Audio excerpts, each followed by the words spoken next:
This is your stimulus package update for Tuesday, November 24, 2020.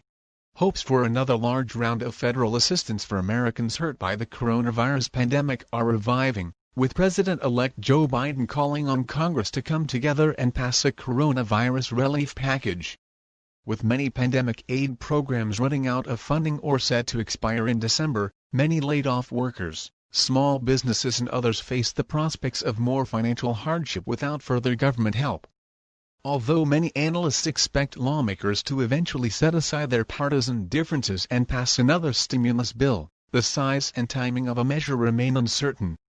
Senate Majority Leader Mitch McConnell has signaled he backs another stimulus package, noting in a November 4 press conference that he would like an aid deal passed before year-end. Even so, any package passed during the so-called lame duck session before the newly elected members of the Senate and the House take their seats in January, along with Mr. Biden, is likely to be far smaller than the more than $2 trillion sought by Democrats, according to Wall Street analysts. McConnell will likely re-propose a plan he pushed in October. The McConnell plan was for $500 billion and included additional Paycheck Protection Plan funds, noted Brian Gardner, chief Washington policy strategist at Stifel, in a research note.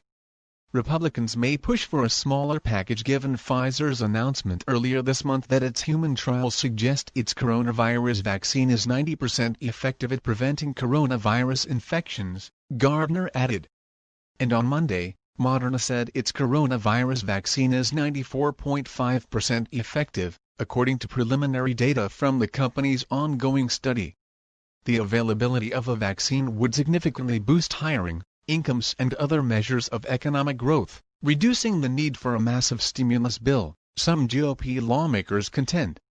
According to experts, widespread distribution of an effective vaccine would reinvigorate parts of the economy that have been hard hit by the pandemic, such as the airline and hospitality industries, and alleviate some of the need for government support. But such a rollout could take months, leaving millions of consumers and businesses hanging without help from additional government funding. Already, there are signs that consumers may be paring spending as the surge in coronavirus cases saps their confidence in an economic rebound, paired with a lack of fresh stimulus spending from Washington. D.C. retail sales in the U.S. drew to a near halt in October, according to Oxford Economics senior U.S. economist James Watson, citing data from the U.S. Commerce Department released on Tuesday. Walmart CEO Doug McMillon on Tuesday said it is imperative that lawmakers come together to pass another round of stimulus. The increase in cases will put more pressure on small businesses that have been heavily impacted by the pandemic, McMillon said in a conference call with analysts. House Democrats and the Trump administration had found themselves divided on a number of issues, ranging from the size of the package to its priorities. Democrats are seeking funding to support states and local governments, which are facing massive budget shortfalls from the pandemic, as well as a restoration of $600 weekly supplemental unemployment aid. Republicans argue that the latter provides a disincentive for people to return to work. But Republicans and Democrats have signaled agreement on a handful of issues, such as replenishing the Paycheck Protection Program and to provide another round of stimulus funding for low- and middle-income families. The first round of stimulus checks provided up to $1,200 for single taxpayers and up to $2,400 for married couples, as well as $500 for most children. While it's likely that families will see another round of stimulus checks, don't count on receiving them until early 2021, according to analysts. We see our current baseline assumption of a roughly $750 billion fiscal package legislated by the first quarter of 2021 as reasonable, noted Deutsche Bank analysts in a Friday research note. The outlook for additional stimulus spending after President-elect Biden is inaugurated on January 20 will depend on whether Republicans retain control of the Senate.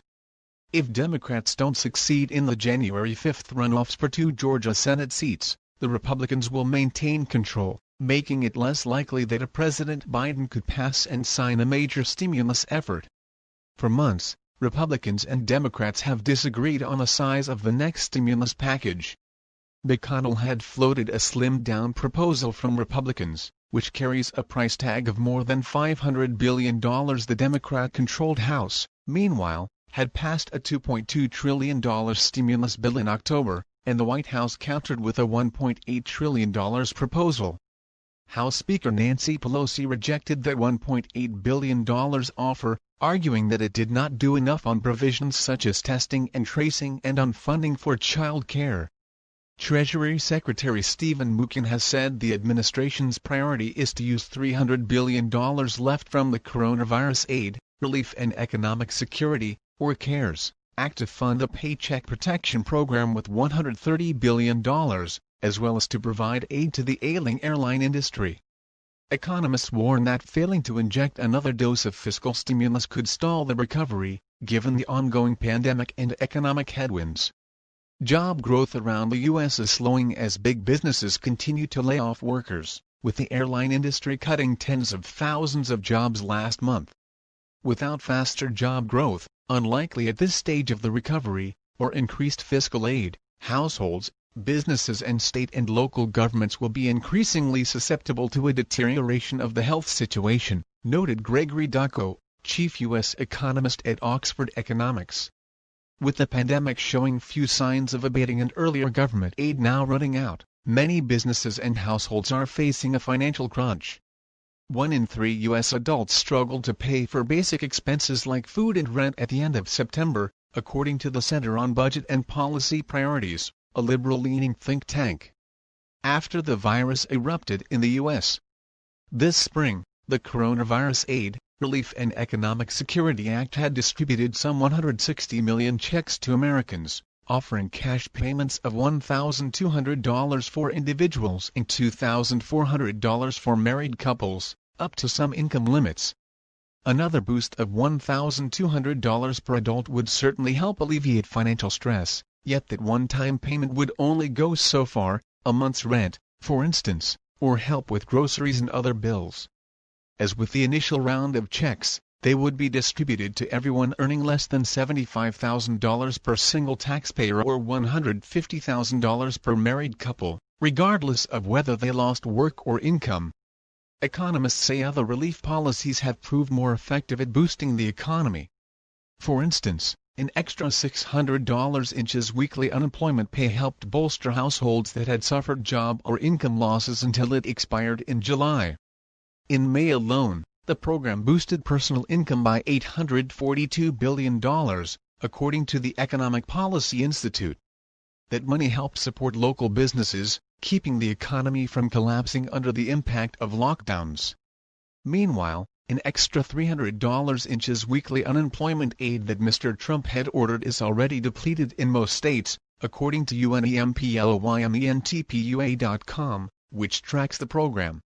That effort, called Lost Wages Assistance (LWA), was created in August by tapping disaster relief funds, but it only provides 6 weeks in extra jobless benefits.